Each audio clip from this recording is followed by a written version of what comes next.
Ada kunci. Ambil lah. Okay. Selepas Tadi aku keluar lagi. Alamak, aku dah buka kunci dah. Apa dah? Tak gemar lah aku main sini. Tepi. Mana tepi? Okay. Aku hanya lepas buka pintu ni, aku tak buka pun. Aku dah agak ini jebakan. Aku dah agak lah. Aku ingatkan mati tadi. Selalunya Granny Slendrina dia tak mati tu kalau berlanggar. Hilang suara aku bajang. Tadi. Apa kejadian kau? Dia 2 kali jam sikit aku siap. Lepas perjanjian aku. Ini tempat aku masuk tadi. Itu jalan mati. Jalan mati. Sekejap. Okay, ada buku lagi. Oh, aku tak expect dapat 3 man. Target aku nak dapat 2 je sebenarnya. Tapi tak apa, itu bagus. 2. 3 bagus. 3 ngelik phone aku. Malah lama-lama di sini. Okay, ada kunci. Aku tahu kau ada di belakang. Ada. Nyelak. Ya, aku boleh lepas tu. Wow. Aku dari sebelah sini aku masuk dia. Kalau dari sebelah sini ada pintu kat sebelah sini betul. Pintu kat sebelah sini ya. Pasal aku tak pandang belakang pun. Kita ke sini dulu. Nah, tu belakang tu straight je. Nah, straight je.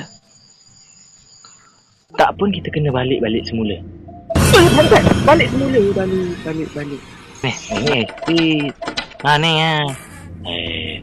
Kejap. Kalau situ esik. Asik. Anjing. Apa sah aku ni? Ada kunci 1. Dah 6 buku. Aku lagi 2 buku. Settle lah masalah. 2 buku. Tapi tak mati, relax. Tak mati tak apa. Okey lagi aman. Okey, lanjut. Baruang kau. Aku baru kena bodoh. Terbang jalan-jalan lurus. Alah aku pergi lah. Ke depan lu gitu. Jalan mati. Jalan depan. Tak apalah, dia tak gigit aku kan. Tak gigit lah. Tak bunuh aku kan. Aku lalu sini. Mana? Salah pandang. Sorry. Okay, dah lepas dah siksaan. Ni. Aku tak tahu ada apa kat sini. Tapi ini sangat menakutkan. Aku buka dulu boleh bang? Permisi. Wow. Apaan tu? Tapi tak takut sangat. Biasa je. Okey dah depan. Okey, X door. Jom kita keluar esik mana?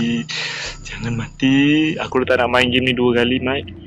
Kita kena ke sana supaya penonton tidak like lagi video aku dan suruh aku main game gila ni. Okey, jalan salah. Kita orang tengok tu. Aku tak perasan macam mana dia boleh muncul macam tu. Aku tak terfikir, Mat. Tak sedia lagi jantung.